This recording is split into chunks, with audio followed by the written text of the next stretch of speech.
6:47 a.m. Northeast Regional Amtrak train from New York S Penn Station to Boston. S South Station was running exactly on schedule that October morning in 2019.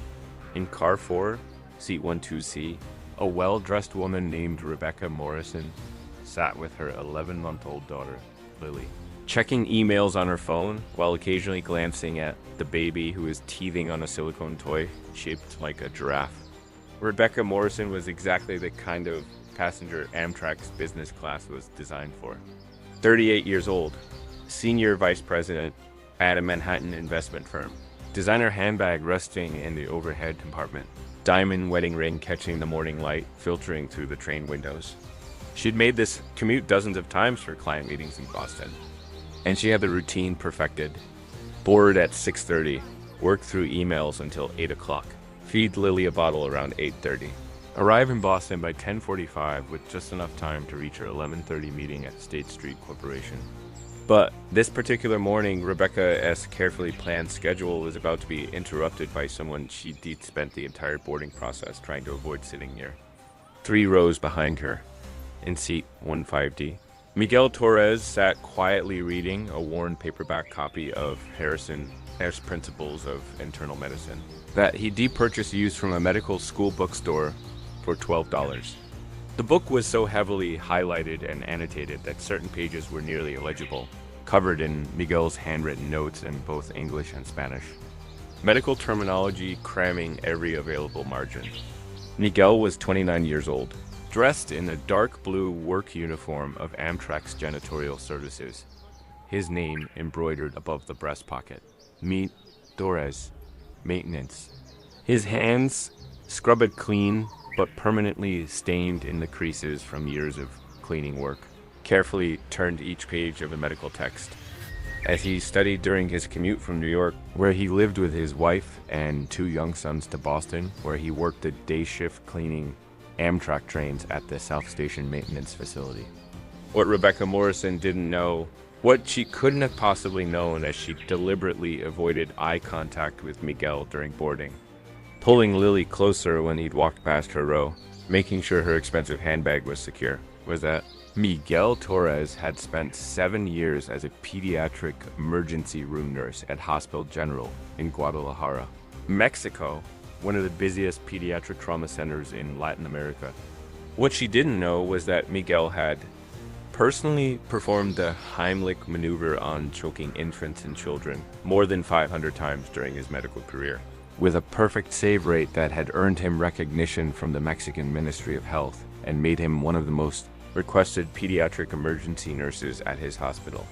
What she didn't know was that Miguel had emigrated to the United States 3 years earlier through legal channels, bringing his wife Maria and their 2 sons to New York with dreams of eventually getting his nursing credentials recognized in America so he could return to the medical profession he loved. What she didn't know was that the maintenance worker she'd instinctively classified as beneath her notice, someone to be avoided, someone who made her uncomfortable enough that she'd actually considered changing seats, was about to be the only person on that entire train capable of saving her daughter's life. Because in approximately 43 minutes, at exactly 7:30 a.m. as the train passed through Stamford, Connecticut, baby Lily Morrison was going to start choking on that silicone giraffe toy, and her mother guess carefully controlled world was going to collapse into 45 seconds of pure terror that would force her to confront everything she believed about the worth of other human beings. Her husband David had left for a business trip to Singapore without remembering to kiss her goodbye. Her usual car service to Penn Station had been late, forcing her to rush, and Lily had been fussy all morning, refusing her breakfast and pulling at her left ear in a way that suggested another infection might be developing.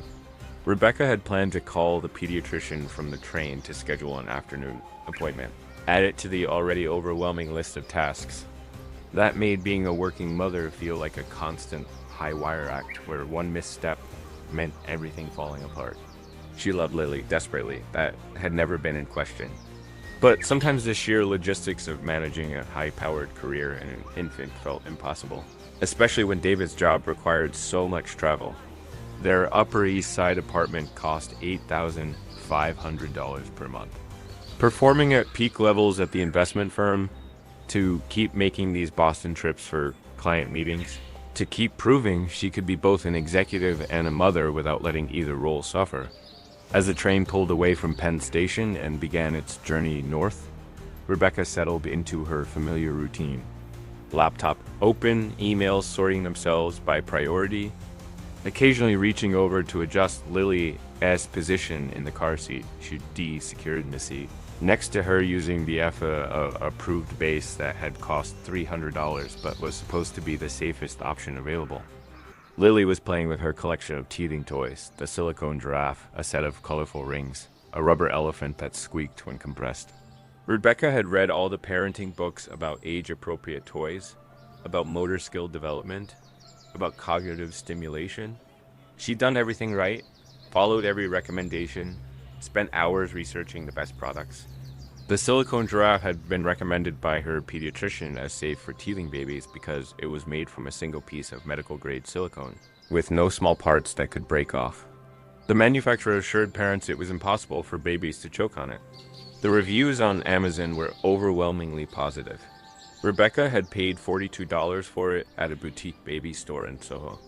But what the manufacturer's safety testing had uncovered was the specific way that an 11-month-old baby with unusually strong jaw muscles and sharp new molars could, after weeks of constant chewing, create a stress fracture in the silicone that would cause the giraffe to separate from its neck, creating a piece exactly the right size and shape to lodge in an infant's airway and cut off breathing entirely. 3 rows behind Rebecca, Miguel had closed his medical textbook and was now simply watching the Connecticut landscape roll past the train windows. He'd been studying the chapter on pediatric respiratory emergencies.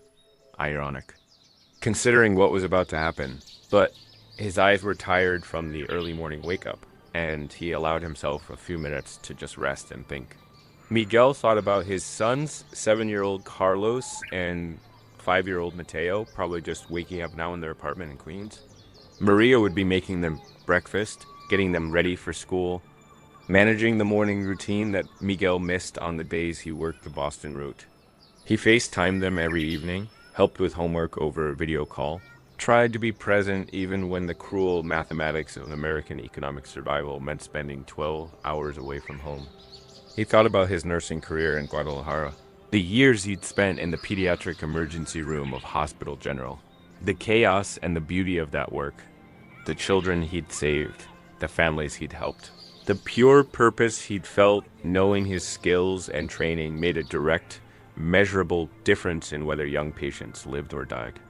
Miguel had loved being a pediatric e-nurse with an intensity that non-medical people often struggled to understand.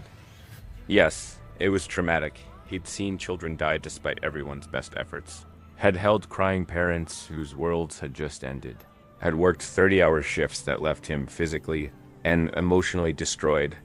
But he also experienced the profound satisfaction of using his training to save lives that otherwise would have been lost.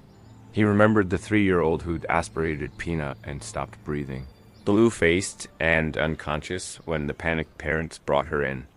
Miguel had performed the Heimlich specifically adapted for toddlers, dislodged the Peanut, restored breathing, and watched color return to the child's face. He remembered the mother's tears of gratitude, remembered feeling like his 7 years of medical training and his natural gift for staying calm under pressure had justified their existence in that single moment. He remembered the 6-month-old who de-choked on a piece of apple that a well-meaning grandmother had given her, not understanding that babies that young couldn't safely eat solid foods. Miguel had performed the infant Heimlich variation, 5 back blows, 5 chest thrusts, alternating until the obstruction cleared, with the precision and speed. That comes from having done the procedure hundreds of times in training in real emergencies. He remembered the parents who'd brought him gifts, the families who'd returned months later with healthy children to thank him, the hospital administrators who de-recognized his exceptional save rate and given him additional training in advanced pediatric life support. Music, bitter transition. And then he thought about the gang violence that had made Guadalajara increasingly dangerous, about the drive-by shooting outside, his apartment building that had sent bullets through his son's bedroom window while they slept, About the morning, Carlos had asked him, "Papa, why do the bad men have so many guns?" And Miguel had known they couldn't stay. He thought about the legal immigration process that had taken 80 months, about the savings they'd liquidated to afford it, about arriving in New York with 2 suitcases and $3,000 and enormous hope. He thought about discovering that his Mexican nursing credentials meant nothing in the United States. That to work as a nurse here, he'd need to repeat much of his education, pass American certification exams, afford tuition at nursing schools that cost more per semester than he'd earned in a year in Guadalajara. He thought about taking the janitorial job with Amtrak because it was the best paying position. He could get immediately with his limited English and non-recognized credentials. About the way some passengers look at him, or more accurately, looked through him as if the uniform made him invisible, someone whose existence wasn't worth acknowledging. He thought about the slow process of studying for American nursing exams in whatever spare time he could find, about the medical textbooks he purchased used and studied on train rides, about the dream that kept him going, that eventually, with enough time and effort and saved money, he'd be able to return to the profession where he knew he belonged. Miguel was thinking about all of this, watching Connecticut scroll past the windows, when he heard a sound that made his entire body go rigid with recognition. It was a specific sound that non-medical people might not immediately recognize as an emergency. Not crying, that would have been less alarming. Not coughing. That would have meant the airway was at least partially clear. It was the sound of a baby trying desperately to cry, but being unable to make any noise beyond a high-pitched, whistling wheeze as she struggled to pull air past an obstruction completely blocking her trachea. Miguel's head snapped toward the sound. 3 rows ahead, he saw the baby in seat 12C, the same baby whose mother had avoided him during boarding, turning purple-gray, arms flailing, silent except for that terrible whistling sound that meant she had maybe 45 seconds before brain damage from oxygen deprivation became irreversible, and maybe 90 seconds before death. He saw the mother, the well-dressed woman who'd clutched her handbag tighter when he'd walked past, frozen in panic, holding the baby but clearly not knowing what to do. Her face showing the specific terror of a parent watching their child die and being powerless to stop it. Miguel didn't think. 7 years of pediatric emergency room training took over, bypassing conscious thought and moving directly to action. He launched himself out of his seat and covered the 3 rows between them in less than 2 seconds. His medical textbook falling forgotten to the floor. He could see other passengers starting to notice the emergency, heads turning, but everyone paralyzed by that terrible human tendency to freeze when confronted with crisis, to wait for someone else to act, to assume someone more qualified must be handling it. But Miguel was the most qualified person on that train, possibly the most qualified person who could have been on any train, and he knew exactly what needed to happen in the next 30 seconds or this baby was going to die. "Give her to me," Miguel said, reaching for the baby, his accented English carrying absolute medical authority that transcended language. Rebecca Morrison, still frozen in shock, instinctively pulled Lily closer to her chest. Some deep mammalian protective instinct made her resist handing her dying baby to this maintenance worker. This man she'd been avoiding, this person her unconscious prejudices had classified as someone not to be trusted. Now, Miguel commanded, and something in his voice, the voice of someone who'd given orders in hundreds of pediatric emergencies, broke through Rebecca's paralysis. She released Lily into Miguel's hands. Miguel's hands moved with the precision of 500 previous saves.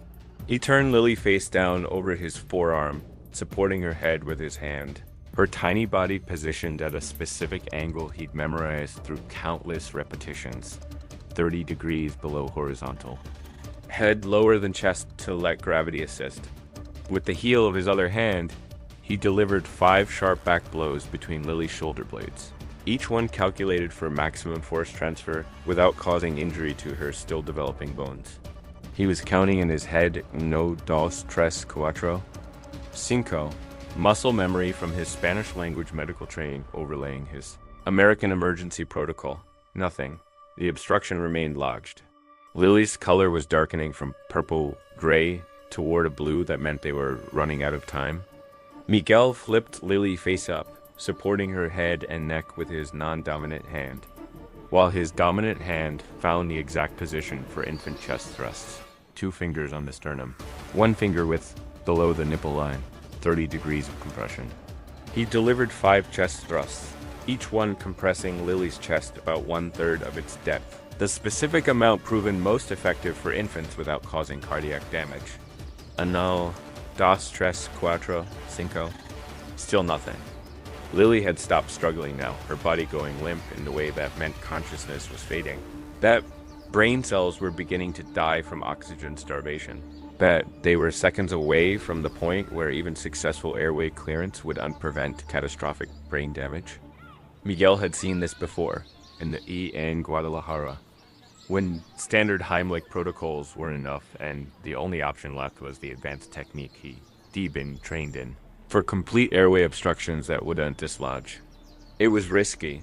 There was a small chance of causing injury, but he'd done it 17 times in his career with a perfect success rate. And the alternative was watching this baby die in the next 15 seconds. He repositioned Lily face down over his forearm again, but this time he angled her body more steeply, almost 45 degrees, and delivered a single sharp blow between her shoulder blades with significantly more force than the textbook usually recommended.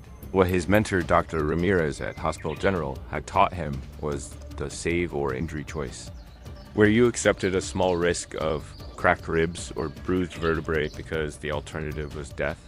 The piece of silicone giraffe head shot out of Lily's mouth, bounced off Miguel's forearm, and fell to the train floor. Lily gasped a horrible, ragged, beautiful sound that meant air was reaching her lungs again. She coughed, gagged, and then began screaming with the full-throated rage of a baby who just had a terrifying experience and wanted everyone to know she was alive and angry about it. Miguel kept supporting her head and monitoring her breathing, his trained hands automatically checking her pulse, observing her color returning from blue-gray to pink, noting the way her chest was expanding symmetrically, which meant no pneumothorax from the chest compressions, assessing her neurological responses, which seemed intact and age-appropriate. Only after 30 seconds of observation, satisfied that Lily was stable and breathing normally, did Miguel hand the screaming, very much alive baby back to her mother. Rebecca Morrison took Lily back into her arms with shaking hands, tears streaming down her face, her entire body trembling with the aftermath of adrenaline and terror and relief. She clutched her baby to her chest, feeling the warmth and movement and crying that meant life. That meant her daughter hadn't died. That meant she'd get to watch her grow up instead of planning a funeral. "Oh my God," Rebecca was saying over and over. "Oh my God. Oh my God." Miguel was already stepping back, giving them space, his emergency training, transitioning to the post-crisis phase where the parent needed to bond with the child, needed to provide comfort, needed to restore the sense of security that had been shattered by the near-death experience. "She's okay," Miguel said gently, his accented English careful and clear. "Her breathing is normal. Her color is good, but you should have her checked by a doctor when you get to Boston. Make sure there's no secondary swelling in the throat, no other complications. Tell the doctor what happened. Show them the toy so they know the size of what she choked on." He bent down to pick up the piece of silicone giraffe head from the floor, examining it with professional interest. The stress fracture that had caused it to separate was obvious now. That he could see it, a manufacturing defect that had turned a supposedly safe toy into a potential death trap. "Keep this to show the doctor," Miguel said, handing it to Rebecca, "and maybe contact the manufacturer. This should not have broken apart like this." Rebecca was staring at Miguel now with an expression that was hard to read gratitude. Certainly, but also shock and confusion and something that looked like the beginning of shame as she processed what had just happened. This man, this maintenance worker she'd avoided and dismissed and instinctively pulled her baby away from during boarding, had just saved Lilia's life with a level of skill and knowledge that suggested he was far more than his uniform indicated. "Are you ... Rebecca's voice raking. "Are you some kind of doctor? Or paramedic?" You knew exactly what to do. I had never seen anyone move that fast. Miguel gave a small, sad smile. I was a pediatric emergency room nurse in Mexico. 7 years at Hospital General in Guadalajara. I performed that procedure many times. Rebecca's brain was starting to work again, processing information, asking questions. You're not anymore? My credentials aren't recognized here in the United States.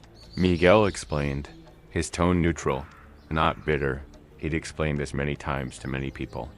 To work as a nurse here, I would need to repeat much of my training, take American exams, afford tuition. Right now, I clean trains and study in my spare time, trying to save money for school. Maybe in a few years I can return to nursing. The full weight of what had just happened was settling on Rebecca now. This man she deliberately avoided. This man whose existence she barely acknowledged as worthy of notice had 7 years of intensive pediatric emergency room experience. Had saved her daughter's life using skills and training that she, with all her expensive education and professional success, didn't possess. Had been sitting 3 rows behind her, reading a medical textbook. Being invisible, while she'd gone about her morning completely unaware that the person she'd dismissed as beneath her notice was actually the most valuable person on the entire train. Rebecca started to say something, then stopped, not sure how to articulate the confusing mix of emotions rushing through her. Gratitude, yes, but also embarrassment and shame.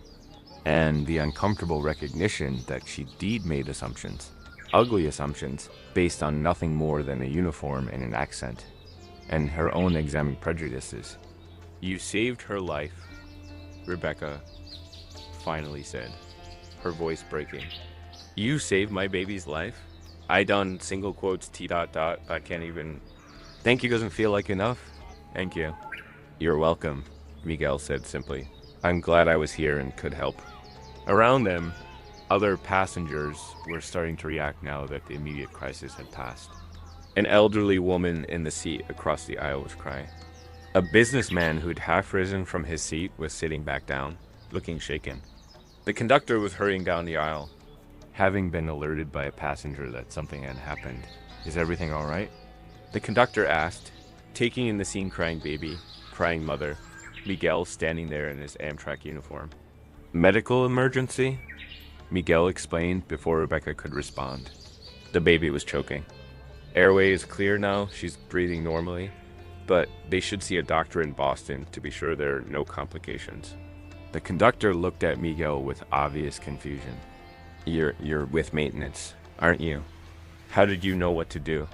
I was a pediatric emergency room nurse, Miguel said, for the second time in 5 minutes, and Rebecca could hear the pain underneath his neutral tone. The pain of having to explain that, yes, he had expertise. Yes, he had training. Yes, he was qualified. But circumstances had forced him into work that didn't reflect his capabilities.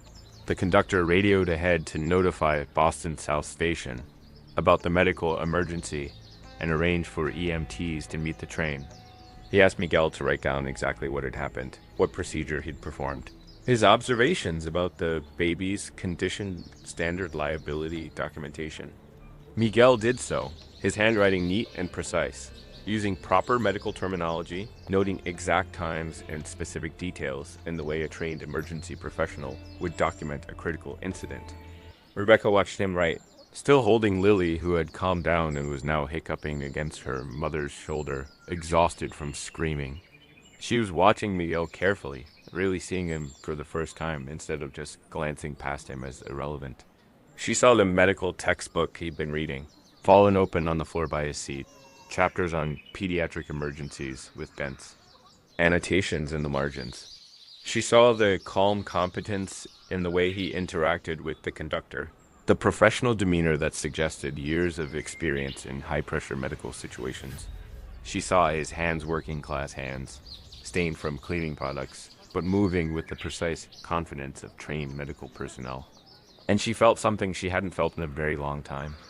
Something her privileged life didn't often require of her. Genuine humility in the face of her own ignorance and prejudice. The train continued north, passing through Connecticut, the morning routine restored for everyone except Rebecca, whose world had been fundamentally altered in the space of 90 seconds. She kept thinking about those moments when Miguel had commanded her to give him Lily, when her instincts had been to refuse, to pull her baby closer, to not trust this maintenance worker with her daughter's life. She'd almost hesitated too long. She'd almost let her prejudices kill her child. That thought was unbearable. She thought about the boarding process, about deliberately avoiding eye contact, about her unconscious calculation that someone in a janitorial uniform wasn't worth acknowledging, about the small ways she'd signaled her discomfort with his proximity, moving her handbag, shifting in her seat, creating invisible barriers that communicated, "You're not my kind of person, you're someone to be wary of, your presence makes me uncomfortable." And the entire time, that person she'd been avoiding was a highly trained medical professional with more pediatric emergency experience than probably any doctor she knew. That person was someone who spent his commute studying advanced medical texts because he was trying to rebuild a career that circumstances and immigration bureaucracy had destroyed. That person was, quite literally, the exact person you'd want sitting near you if your baby suddenly stopped breathing on a train. Rebecca looked down at Lily, now sleeping against her shoulder, completely unaware of how close she'd come to death. She thought about all the firsts she'd still get to experience with her daughter first. Words, first steps, first day of school, graduation, wedding, grandchildren, maybe. All of those future moments had been seconds away from never happening, had been saved by someone she dismissed as beneath her notice. She looked at Miguel, who had returned to his seat and picked up his medical textbook, resuming his studying as if saving a baby's life was just another part of his commute. Rebecca Morrison was not someone who often questioned her own judgments. She'd built a successful career on confidence, on making quick assessments, on trusting her instincts, but her instincts had been catastrophically wrong about Miguel Torres, and that wrongness was forcing her to examine other assumptions she'd made. Other people she'd dismissed, other times her unexamined prejudices, might have caused her to miss the humanity and worth of people she'd classified as less important than herself. She stood up, still holding Lily, and walked back 3 rows to where Miguel sat. "Can I sit here?" she asked, gesturing to the empty seat next to him. Miguel looked surprised but nodded. "Of course." Rebecca sat down, adjusting Lily in her arms. For a long moment she didn't speak, trying to find words adequate to what she needed to say. "I need to apologize," she finally began. "Not just for before. During the emergency, though thank you again for saving her. I can't even articulate how grateful I am. But I need to apologize for how I treated you during boarding. Or rather, how I didn't treat you. How I avoided you. How I made sure you knew I was uncomfortable with you being near us. How I dismissed you as not important, as someone I didn't need to acknowledge." Miguel's expression didn't change, but something in his eyes suggested this wasn't the first time he'd received this kind of apology. "I see it every day," he said quietly. "The way people look at the uniform and don't see the person wearing it. The way passengers treat maintenance staff like we're invisible or like we're somehow less than human. I understand it. I used to do the same thing before I was on this side of it. We all make those unconscious judgments about people based on their job, their appearance, their accent. That doesn't make it okay," Rebecca said. "And it's not just unconscious. I was deliberately avoiding you. I pulled Lily closer when you walked past, like you were some kind of threat. And you're a pediatric emergency room nurse with 7 years of experience. You probably saved hundreds of children's lives. And I treated you like you were dangerous because you were wearing a maintenance uniform and you have an accent. Can I ask you something?" Rebecca continued. "What was it like being a pediatric nurse in Mexico? Why did you leave?" Miguel closed his medical textbook, considering how much to share with this stranger who just asked him a surprisingly intimate question. "It was the best work I've ever done," he said finally. "The pediatric emergency room at Hospital General is one of the busiest in Latin America.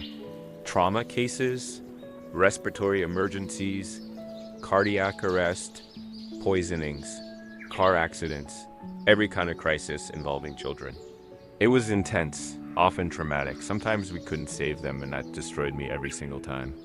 But when we did save them, when I got to see a child recover because of something I did, because of my training and my skills, there's no feeling like that.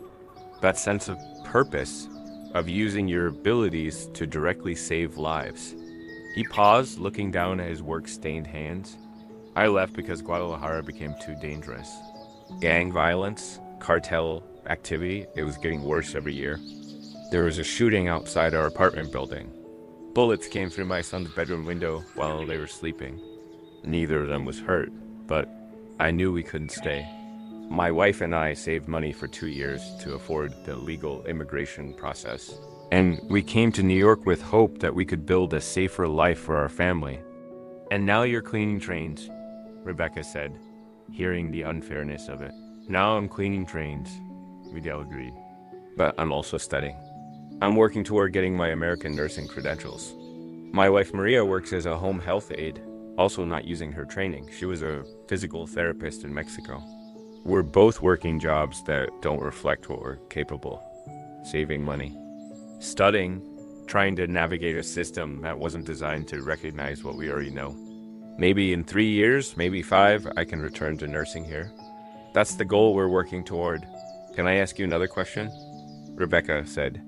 This is going to sound stupid given that you literally just saved my daughter's life, but when I hesitated to give Lily to you, when you said now in that voice that made me actually hand her over ...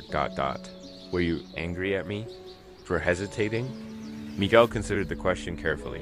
No, he said, I wasn't angry. I understood.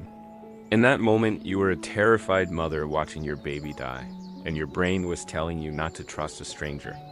Especially not someone whose appearance triggered whatever unconscious biases you carry. That's not evil. That's just human nature combined with the societal conditioning. What mattered was that you did trust me, even if it took a second longer than ideal. You gave me your baby, let me do what needed to be done, and that's what saved her life. But before, Rebecca pressed, before the emergency, the way I treated during boarding, the way I've probably treated dozens of maintenance workers, cleaning staff, service personnel over the years, like they're invisible, like they're not worth acknowledging as human beings with their own stories and expertise and value. That's not okay. That's something I need to change. Yes, Miguel said simply. It is something you need to change. Not just you specifically, all of us. The way we've created hierarchies of human worth based on job titles and income and education credentials. The way we've trained ourselves not to see certain people, not to wonder about their stories, not to consider that the person cleaning our office or serving our food or maintaining. Our trains might have depths we haven't bothered to explore.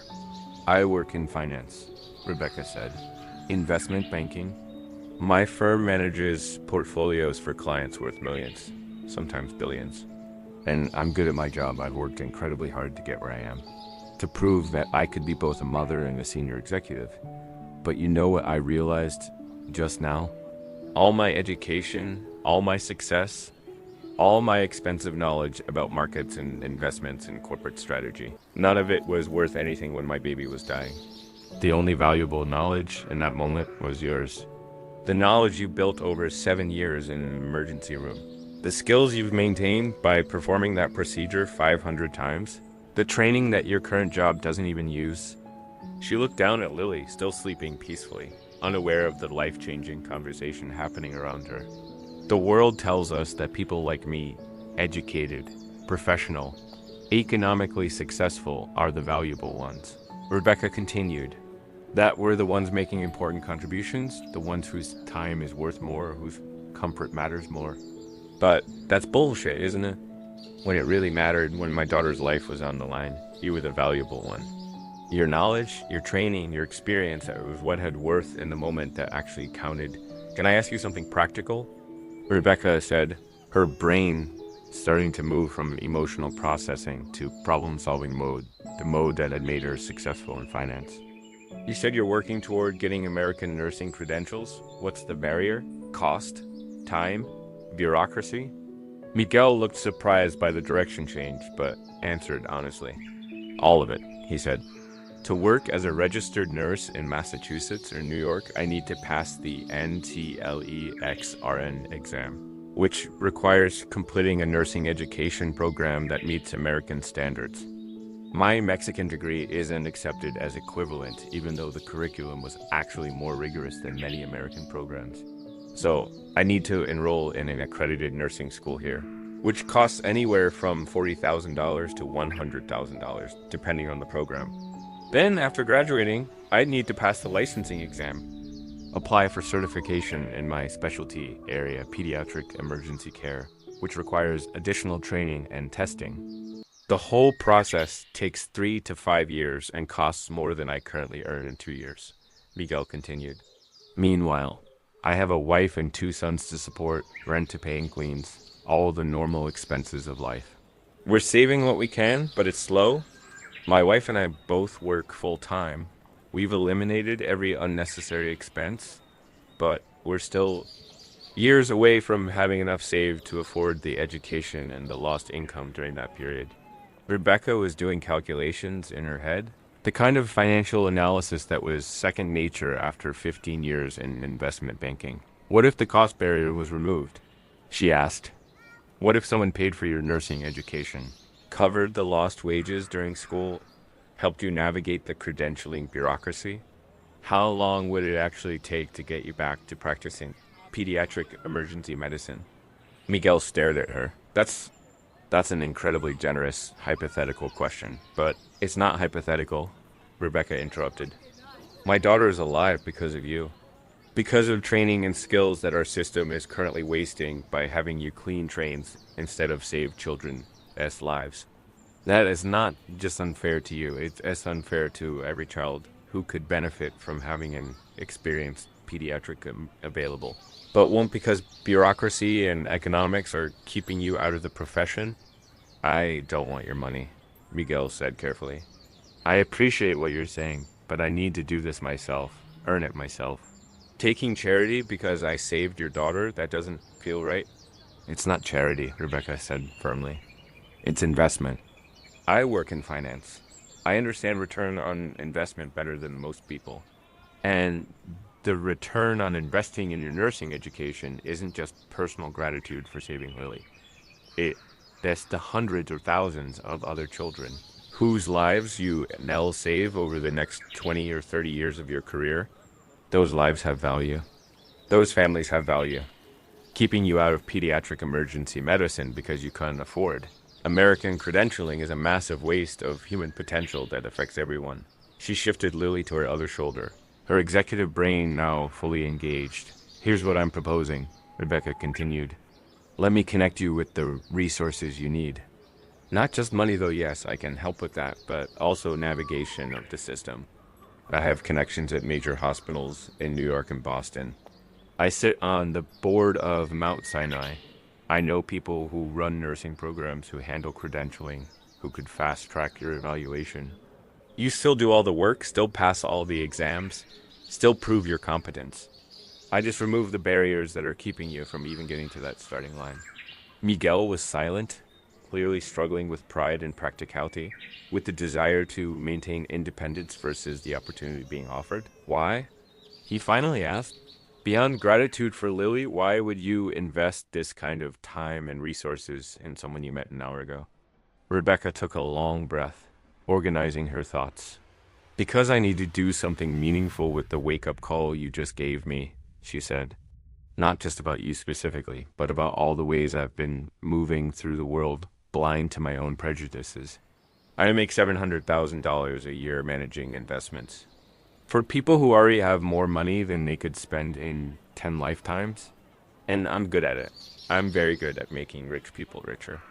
But in terms of actual human value, actual contribution to society, what you did in 90 seconds on this train had more genuine worth than anything I've accomplished in my entire career.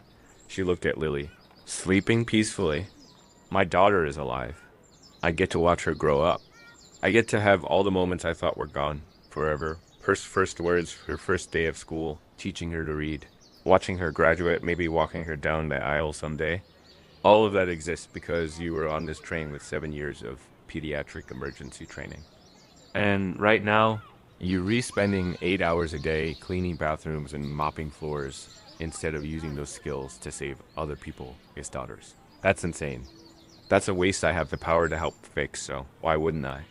Miguel's eyes were shining now, tears threatening, but not quite falling. I've been studying for 3 years, he said quietly. Every spare moment on trains, late at night after my sons go to bed, during lunch breaks. I've been memorizing American medical protocols, learning the differences between Mexican and American nursing standards, practicing for the licensing exam with books I buy used because I can't afford new ones. I've been telling myself it'll happen eventually, that if I just work hard enough and save long enough, I'll get there. But some days it feels impossible. Some days I clean a particularly disgusting bathroom and think about the pediatric trauma cases I used to handle. And I wonder if I'll ever get back to that life, or if I am just fooling myself. You're not fooling yourself, Rebecca said firmly. You re a pediatric emergency nurse who is temporarily working as a janitor while navigating an unfair system. And maybe we can make that temporary period a lot shorter than it would have been otherwise. She pulled out her phone, opened her contacts. I'm going to give you my personal number, she said. Not my work number, my actual cell phone that only family and close friends have. When you get home tonight, talk to your wife about this. Really talk it through, the pros and cons, the pride issues, what accepting help means to you. If you decide you want to explore this, call me. Dell set up a meeting with my husband, David. He's a corporate attorney who specializes in immigration and credentialing issues. Between the two of us, we can probably navigate the bureaucracy faster than you could alone. She entered Miguel's number into her phone and sent him a text, so he'd have her information. And if you decide you don't want my help, that's okay too, Rebecca added. That's your choice to make. But either way, I'm going to make some calls on Monday to the hospitals I am connected with and tell them they're missing out on an exceptional pediatric emergency nurse because their credentialing system is broken. Maybe that changes something. Maybe it doesn't. But I can't just go back to my normal life and pretend I didn't. Learn something today about whose contributions we value and whose we ignore. Music, arrival, and transition. The train was pulling into Boston South Station now. The brakes engaging, the conductor announcing their arrival over the intercom. Rebecca could see EMTs on the platform, ready to evaluate Lily as a precaution. I should let you get back to your seat, Miguel said.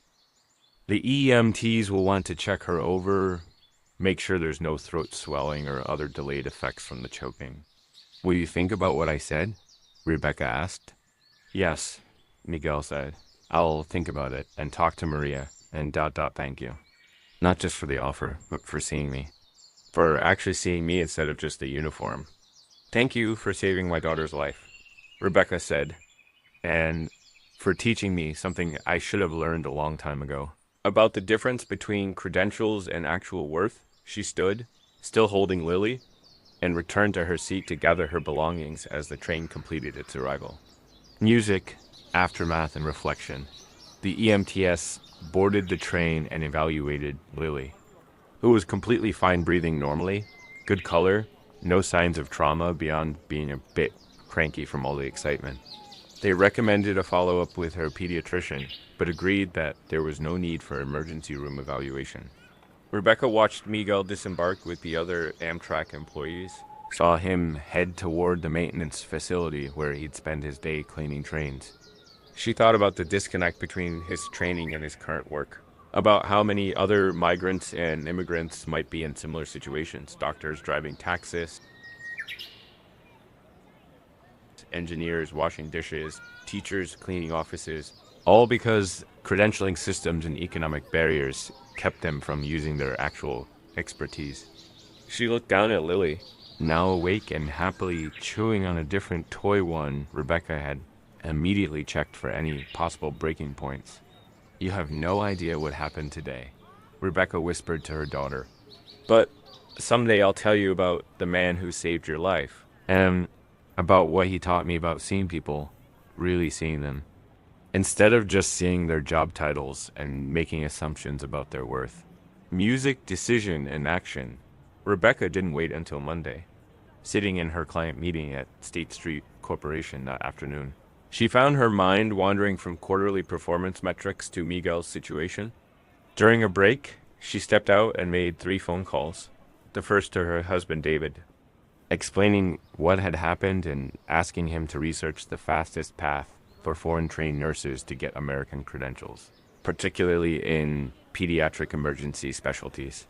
The second to her friend, Dr. Sarah Chen, who ran the emergency department at Mount Sinai in Manhattan, asking about potential positions for an exceptionally qualified pediatric emergency nurse, and whether the hospital had any programs for expedited credentialing of foreign-trained medical professionals. The third to her personal assistant, instructing her to research nursing scholarship programs and fast-track licensing options in New York and Massachusetts. By the time Rebecca returned to her meeting, she'd set in motion a chain of inquiries that would, over the next 3 months, completely change Miguel Torres' life trajectory. Music, time, passage, montage, tone. Miguel called her 4 days later. He and Maria had talked for hours, had debated pride versus practicality, had ultimately decided that their goal was to prove they could do everything alone, but to get Miguel back to the work he was meant to do as quickly as possible. If that meant accepting help, then they'd accept it. The meeting with David revealed that Miguel's Mexican nursing credentials could be evaluated for equivalency through a program at New York University, which would allow him to take the NCLEX RN exam without repeating his entire degree, cutting potentially 3 years off the timeline. Dr. Chen at Mount Sinai was immediately interested once she saw Miguel experience 500 successful infants. Heimlich procedures was a remarkable record that spoke to both skill and the volume of emergencies he handled. She arranged for him to shadow in the pediatric emergency department on weekends to familiarize himself with American hospital protocols while he prepared for his licensing exam. Rebecca established a scholarship through Mount Sinai that would cover not just Miguel's licensing exam fees and credentialing costs, but also his family's living expenses during the 6-month intensive preparation period. She named it the Second Chances Medical Excellence Fund and structured it so other immigrant medical professionals could benefit after Miguel completed the program. Music, transformation, and achievement. 6 months later, Miguel Torres passed the NCLEX-RN exam with a score in the 97th percentile. 3 weeks after that, he started work as a pediatric emergency nurse at Mount Sinai Hospital's emergency department, returning to the profession he loved after 3 years of cleaning trains and studying in whatever spare moments he could find. His first week, he performed the Heimlich maneuver on a choking toddler. His 500th first save. The parents cried with gratitude. Miguel thought about Rebecca and Lily, about how that moment on the train had changed everything, about how being seen, really seen by one person, had created a ripple effect that put him back in a position to use his skills to save lives. Rebecca visited him during his second week at Mount Sinai, bringing Lily, who was now 18 months old and walking and talking and completely unaware that she was meeting the man who saved her life. "She's getting big," Miguel said, smiling at Lily, who was trying to grab his stethoscope. "She's perfect," Rebecca said. "And so, are you, not perfect, but you're back where you belong? How did it feel?" "Like I can breathe again," Miguel said, honestly. "Like I'm finally myself again instead of pretending to be someone smaller." "Thank you for seeing that, for helping make this possible." "Thank you for teaching me to see people," Rebecca replied. "Really see them beyond their job titles and my assumptions. I've been thinking about that a lot, about how many exceptional people I've probably walked past in my life without noticing because I was too focused on surface categories." 2 years after that train ride, Miguel Torres was supervising the pediatric emergency trauma team at Mount Sinai, training younger nurses in the advanced Heimlich techniques he'd perfected over years of practice, and serving as the hospital's leading expert on pediatric airway emergencies. His save count had passed 650. His patient satisfaction scores were exceptional.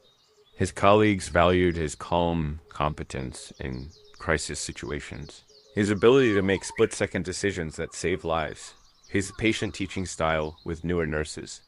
Rebecca had been promoted to managing director at her firm, but had also started dedicating significant time to the medical scholarship fund she decreated. The Second Chances program had helped credential 17 immigrant medical professionals, so far doctors, nurses, therapists, putting them back into practice, and, in her estimation, saving or improving hundreds of lives indirectly through that restored expertise. She'd also started training herself to notice service workers, to make eye contact, to ask questions, to remember that every person in a uniform or behind the counter or cleaning an office had a story and skills and value that their current job might not reflect. It was a small change in behavior that felt enormous in its implications, a constant reminder that the hierarchies she'd taken for granted were unnatural or inevitable, but constructed and maintained through choices about whose humanity to acknowledge. On the third anniversary of the train incident, Rebecca received a text from Miguel with a photo attached. It showed him in his nursing scrubs, surrounded by his pediatric emergency team, everyone smiling. The caption read, 700 saved today. A 3-year-old who aspirated a grape. Her parents send their gratitude, and I send mine to you for making it possible for me to be here to help her. Rebecca showed the text to David over dinner that night, both of them watching Lily, now 3.5, coloring at the kitchen table, completely absorbed in her artwork. You know what I think about sometimes? Rebecca said. That moment on the train when Miguel told me to give him Lily, and I hesitated. I almost didn't hand her over because some ugly part of my brain was telling me not to trust him. If I had hesitated 2 seconds longer, if I'd let my prejudices control my actions instead of listening to the authority in his voice, ... she could have died. My own bigotry could have killed my daughter. But it didn't, David said gently. You did trust him, and she lived, and you learned something that changed how you move through the world. That's growth, Rebecca. That's what matters.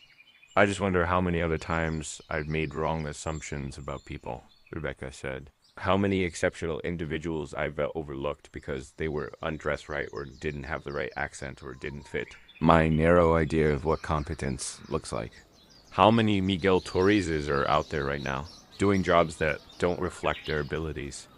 Being invisible to people like me who think we so important, but wouldn't know how to save a life if it depended on it. She looked at Lily, thinking about the kind of person she wanted her daughter to become. I want her to see people, Rebecca said. Really see them. To understand that worth isn't determined by job titles or income or credentials, but by character and kindness and the willingness to use whatever gifts you have to help others. I want her to grow up in a world where someone like Miguel doesn't have to spend years cleaning trains before anyone recognizes his value. Then we'll teach her that, David said. We'll teach her to see people the way Miguel taught you to see people. That's how the world changes, one person at a time, learning to look beyond surfaces and assumptions. Now, sitting here in my living room telling you this story all these years later, I'll let you in on something I haven't mentioned yet. That businessman who half rose from his seat during the emergency but didn't actually do anything to help, that was me, Sam Castellano, 42 years old at the time, returning from a security consultation job in New York, watching the whole thing unfold from 4 rows away and feeling absolutely useless because I had no medical training and no idea what to do. I've thought about that morning on the train countless times since then, about Miguel Torres, who I'd also barely noticed during boarding, just another Amtrak employee doing his job. Invisible the way service workers become invisible to those of us who consider ourselves too important to notice them. About Rebecca Morrison, who had to confront her own prejudices in the most visceral way possible. When the person she dismissed became the only person who could save her daughter. But mostly I think about what that incident taught me about expertise and worth, and the terrible cost of our assumptions about who matters and who doesn't. See, here's what happened that I didn't mention in the main story. After Miguel started working at Mount Sinai, after he'd been there about a year, I reached out to him through Rebecca. I wanted to learn, wanted to understand. I'd spent 40 years in security work, had been in plenty of emergency situations, but I'd never learned basic first aid beyond calling 911 and maybe applying pressure to a wound. Miguel agreed to meet with me, and he spent 3 hours teaching me infant and child CPR and Heimlich techniques. Showed me the exact hand positions, the specific force required, the way you adjust the procedure based on the child's age and size. He taught me the same things he taught nursing students at Mount Sinai, and he did it for free because, in his words, every person who knows these skills is one more person who might save a child's life someday. I've carried that training with me ever since. Haven't had to use it yet, knock on wood, but I know I could if needed. And more importantly, I've carried the lesson about seeing people, about recognizing that the person serving your coffee or cleaning your office or maintaining the infrastructure that makes your comfortable life possible might be someone extraordinary whose current circumstances don't reflect their full capabilities. You know what the real tragedy is, bro? Miguel Torres isn't unique. He's one of thousands, maybe tens of thousands of immigrant professionals in this country who have medical degrees, engineering expertise, teaching credentials, specialized knowledge that our credentialing systems won't recognize. Doctors driving Ubers, nurses cleaning houses, engineers working construction, all of them carrying skills that could save lives or build infrastructure or educate children. But instead, they're stuck in survival jobs because bureaucracy and economics prevent them from using what they actually know. And we're all poorer for it. Every child doesn't have access to an experienced pediatric emergency nurse like Miguel because the system keeps qualified people out of medicine. That's a loss for all of us. Every bridge that's less safe because a trained engineer couldn't get his credentials recognized and is working as a manual laborer instead of applying. His expertise is a loss. Every student who doesn't get taught by an exceptional teacher because that teacher's international credentials aren't accepted. That's a loss. We waste human potential on a massive scale. And we don't even notice we're redoing it because we bend ourselves not to see the people in service. Jobs as having depth or expertise or value beyond their current function. Here's what I want you to take away from this story. And it's not just don't be racist. Though, obviously, don't be racist. It's something deeper than that. Every single person you encounter in your life, every person has a story you don't know, has skills you haven't seen, has depths you haven't explored. The person ringing up your groceries might be a published poet. The person cleaning your office might be a trained surgeon. The person serving your food might have a PhD. You don't know. Because you haven't asked, because you've been trained by society to categorize people based on their current job and dismiss them as unworthy of your deeper attention. And maybe that's fine most of the time, right? We can't have deep conversations with every person we encounter. Life is busy, schedules are packed, we're all just trying to get through our days. But here, that's the thing. Rebecca Morrison wasn't trying to have a deep conversation with Miguel Torres. She was actively avoiding him, making snap judgments about his worth based on his uniform and accent, creating invisible barriers between them because some unconscious part of her brain categorized him as not her kind of person. And that casual prejudice, that unexamined assumption almost cost her daughter's life. So here's my question for you, and I want you to really think about it. When you see service workers, the people who clean your offices, serve your food, maintain the infrastructure you depend on, do you see them? Really see them? Or do you look past them, dismiss them as less important than you, make assumptions about their capabilities based on their current circumstances? And if you do make those assumptions, and most of us do, let's be honest, what might you be missing? What expertise? What humanity? What potential for connection or assistance or simply recognizing? Another person's worth might you be overlooking because they decided their job means they're not worth your attention. Miguel Torres saved Lily Morrison's life. But in a deeper sense, he also saved Rebecca Morrison's soul by forcing her to confront her own prejudices and grow beyond them. That's the kind of gift that exceptional people offer us all the time, if we're willing to pay attention. The question is, are you willing to see people, really see them, even when their current circumstances don't match your expectations of what expertise or worth looks like. Because someday you might be in a situation where the only person who can help you is someone you've trained yourself not to notice. And in that moment, I'll wish you learned earlier that credentials and job titles are just surface markers that often tell you very little about what someone actually knows or what they're capable of contributing. Miguel Torres is still working at Mount Sinai as of last month when I checked in with him. His save count is over 850 now. He's published research on pediatric airway emergencies. He's been featured in medical journals as an expert on infant Heimlich techniques. And that's training the next generation of pediatric emergency nurses in the skills that took him years to develop through both formal education and hands-on experience. Rebecca Morrison is still managing investments, still successful in her career. But she is also running that scholarship fund that has helped get dozens of immigrant medical professionals back into practice. And she's raising Lily to understand that every person she meets has value, has a story, has depths worth exploring, that the way you treat someone should never be determined by their job title or their accent or their current circumstances. And me? I carry those infant CPR and Heimlich skills with me everywhere I go. I've taught them to my nephews, to my sister's kids, to the young parents in my neighborhood. Because Miguel was right, every person who knows these skills is one more person who might save a child's life someday. But more than that, I carry the lesson about seeing people. About taking that extra second to make eye contact with service workers to say thank you. To remember that they're human beings with their own stories and struggles and expertise and value.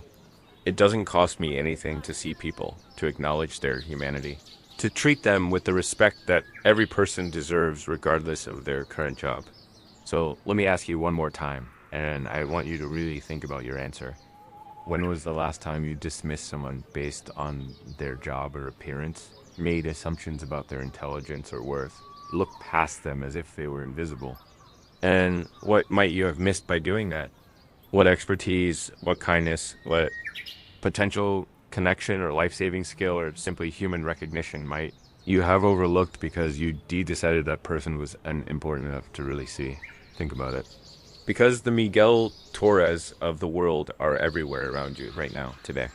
People with extraordinary skills and training and abilities, working jobs that don't reflect their full capabilities. Being invisible to folks who've trained themselves not to see past surface categories. And the only thing standing between you and recognizing their value, between them and using their skills, between all of us and a better world that doesn't waste human potential, the only thing standing in the way is our willingness to actually look, to actually see, to actually acknowledge that every person has worth regardless of their current circumstances. That's it. That's the whole lesson. See people. Really see them. Not just their job title or their uniform or their accent. See their humanity, their depth, their potential to surprise you with what they know and who they are. Because someday your life or your child's life or someone you love's life might depend on someone you've trained yourself not to notice. And in that moment, I'll be grateful that at least one person, whether it's Miguel Torres or someone like him, did. Don't let your prejudices stop them from using their expertise to help you anyway. Now, which team are you on? Team always help. The one that says Miguel did exactly right by immediately stepping in to save Lily, regardless of how Rebecca had treated him. Because life is sacred and medical professionals have an obligation to help anyone in need, regardless of personal feelings. Or team natural consequences, the one that says, well, Miguel obviously made the right choice. It would have been understandable if he de-hesitated even for a moment, given how Rebecca had treated him. Because sometimes people need to experience the direct consequences of their prejudices to learn. Think about it. Sit with that question.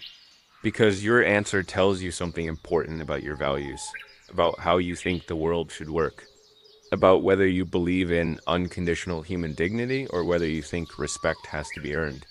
Me? I'm team always help, but I understand team natural consequences. Life's complicated like that, but either way, the lesson stands. See people. Really see them. because you never know when the person you're dismissing might be the one who saves your life.